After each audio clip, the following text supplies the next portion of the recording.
This is a 1986 Honda VFR700 Interceptor. Well, what it actually is a mistake that I made back in July when I bought it. I really shouldn't have bought this thing, but I did, and I'm shooting this video because I keep finding the dumbest things on it. But I bought this thing back in July for $920, and I brought it into the basement recently. I've been trying to ignore it because every time I look at it, I'm just seeing hours and hours and hours of frustration. But I brought it in here, and I'm gonna see what it actually takes to get this thing roadworthy. And every time I go in a little bit deeper, I find something a little bit more insane. The number one most insane thing I have been seeing recently, I keep looking at this rear tire, and I keep thinking that looks the exact same size as that SB650, but this bike has an 18-inch rear, which should have a 130/80 on it. Then I got my measure out last night and I looked. I just colored these in. Somehow, somebody managed to get a 160/60 on this rear, and it actually clears. And the profile looks absolutely ridiculous. I can't imagine that was working well for anybody. I don't even know how I'm going to get that thing off. I don't know how they got it on there, but I don't know how I'm going to get it off. I don't know if I'm going to bother getting it off. What I should have done is just taken this thing apart and sold it for parts right away, but I didn't. So I'd like to know if I can get it running. What I've been doing is, when I got it, the clutch didn't work at all, so I just rebuilt the clutch master. I still have to do the clutch slave, and even speaking of the slave, like, one of the bolts is missing on here. How does that even happen? It just doesn't make any sense. So I got to replace the clutch slave. I'm going to see if I can get the clutch to work. I also rebuilt the master on the brake as well, because those weren't working really well. I couldn't roll this thing around at all. This thing was super locked up. And then I also just rebuilt the rear brake caliper and then both front calipers on here. So I just got that stuff bolted back up. I haven't tried to pressurize it because I made the mistake of going and buying two-piece lines to replace the three-piece kit, because I'm never doing another three-piece kit on one of these things. What I really should be doing is going in to find out if this thing actually runs instead of what I am doing now. I'm ignoring that electrical mess for a little bit. I just saw actually something that I'm not really thrilled about. That vent tube there is supposed to be in the carburetor, not sitting next to it. So I have no idea what some maniac did in here before. If I pulled the air cover or air box off, obviously we see a bunch of nonsense in there like this. But so I bought this from a guy, and it was a abandoned project pretty much. I bought it out in July. I actually posted on the VFR World forums if somebody else wanted to go buy it and get parts, and like, you should go buy it. And then because I'm a sucker for peer pressure, I ended up buying it. I just see so many pieces that I'm missing. Like, obviously this, I actually think this is a stock color fairing on here, and if I see, there is a note on there. There's actually a part number that was taped to it. Now obviously this doesn't come together, and I'm missing a piece here to be able to bolt that fairing up. And if I look on this side, it's probably something similar to this, and they probably didn't use zip ties at the factory. Not that I'm against using zip ties, and I'm definitely going to use a lot of zip ties. If I just start going through this, so if I bought it for 920 bucks, I'm at 1,000 easily just to try to get it roadworthy, and then I think there's going to be another 1,000 in just unforeseen stuff or other things that I want to address. Now this thing's never going to be perfect or pretty. I'm not good at doing that to begin with, and this is not a good specimen for it. I'm actually surprised that I was able to clean up the chain fairly decently and the sprockets, so maybe I can hold off on having to do that right away. Like, this whole thing, that is as faded as I've ever seen. Not that I care that much, it's just it's gonna catch my eye quite a bit. Now there's broken tabs all over the place. Like, all of these little rubber grommets that gotta go in here, all of these have to get tended to. So at 920 bucks, what I really should have done is just sold this thing right away, because one of the good pieces on it is this fuel tank here. So, oh, that just scared me. This fuel tank here. So this was really difficult, the gas cap to actually get open. So I took this whole thing apart and then cleaned it in the ultrasonic and kind of lubricated it a little bit. And then the inside, I pulled everything off of it basically, and then I soaked this thing in Evaporust for like a week, just turning it all around. And it's actually quite good. It has one ding up here. That's it. Outside of that, I don't have the key on me. It is spotless inside, which is pretty rare because these tanks are just difficult to find now. I know how difficult it is to find because I want a spare for my VF700F. So the things I got to do still, I actually managed to find 4 spark plugs for this thing. So this is the slave I got to do. And then my Spiegler stainless steel brake kit up front. What I really got to do is find out if it runs though. And what that's going to mean next is getting these air box off, and then I got to pull the carburetors out. And so I've done 2 of them with a Billy's Outback kit on VF500Fs, and they were always awesome.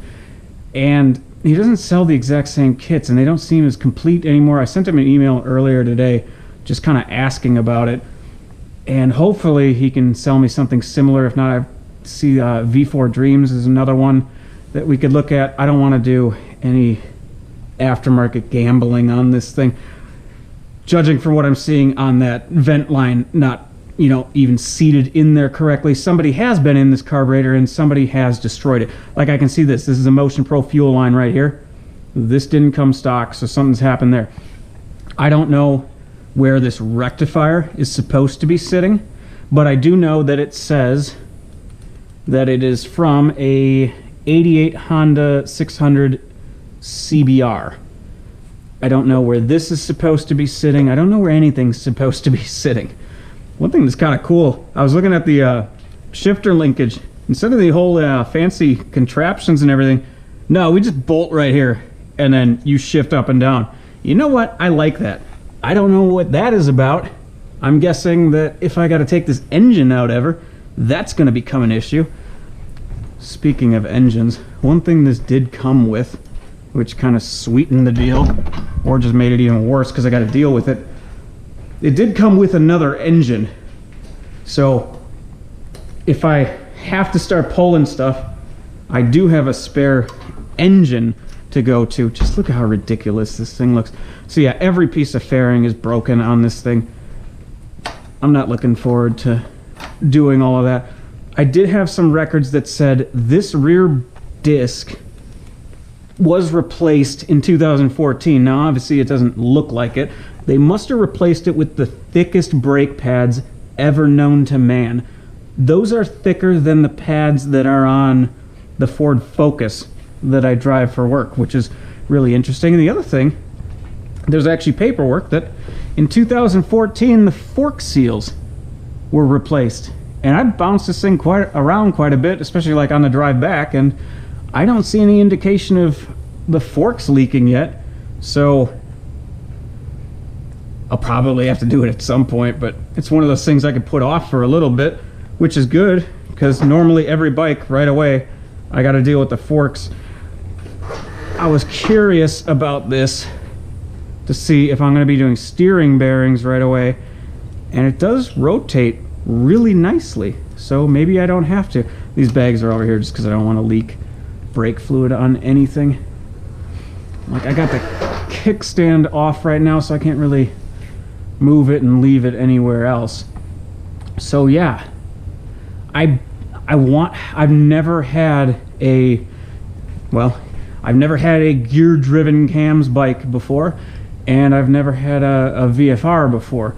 This is probably not the one that this isn't the one I should have bought, but it's the one that I've got, and for some reason I've decided I'm gonna try to see if I can get it back to roadworthy. If not, then well, eBay is going to be seeing some parts from 1986 VFR, in which case I shouldn't have bothered putting all of that money into the brakes.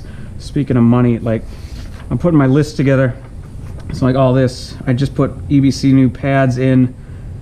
Brake caliper, I just, rebuilt that. Front master, rebuilt that. Stainless lines are going in soon.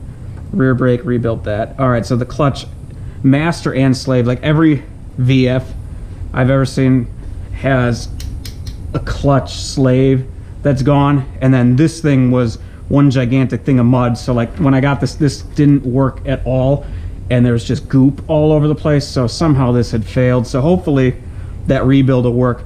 Tires for this thing are going to be like $300, and even the front tire is the wrong tire. It should be a 190/16, and that's a 110/90/16. But maybe that had to do with availability on the front. That rear, there's just no excuse for putting a 160 rear on there, I don't think. Intake boots and like everything carburetor related is where this is going to be make or break. I got to get that out and see how bad the situation is, about how somebody may have fucked this thing up. So like if I find that the fuel tees are fucked, and obviously we see that one vent line, as soon as that thing comes out, if that starts cracking, I mean, if those aren't broken, there's probably $250 worth. If I gotta get new tees and everything for it, I'm at like $400 on just getting the carburetor potentially correct. That's not even looking at whatever the fuck somebody did here with all the electrical. What? You can go on the 13X forums and buy a race prepped SV650 for like $2,500 to $4,000. Or you can do this this dumb shit that I'm doing. But yeah, so I need insulator boots or carburetor boots or whatever they call them, because there's a whole bunch of different names that Honda gives them in their parts fiches and whatnot. I know that those are gonna, even if they're not bad, it's going to make my life hell trying to use the old ones. So I need to get new ones, and I can't find a AliExpress kind of special on those. I've actually had decent success doing that. So $80 for those carburetor rebuild kits. I got to figure all that out. This does have a fuel pump. If that fuel pump doesn't work, then I'm really in a bad way, because these fuel pumps, not easy to get, and then a lot of people go with different replacements, and the eBay special ones just never work out right. So you really got to pay a lot for a good fuel pump. Like air filter, I'm going to have to get that. I am going to need to put new fork oil in them, I assume, because actually on the records that I got, so it does have 10 weight something in it. I haven't mentioned how many miles are on this bike. This bike does have 45,000 miles on it. And you know what? That's good.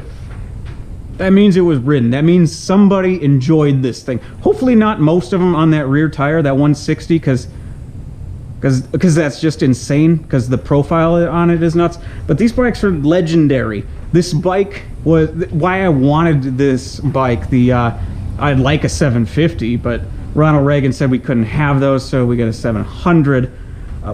There's just a ton of history on this specific, the first model year VFR that came out after their whole chocolate cams issues and everything like that, that they just over-engineered the shit out of this engine as a point to everybody that, no, we can make reliable bikes. So seeing 45,000 miles, you know what?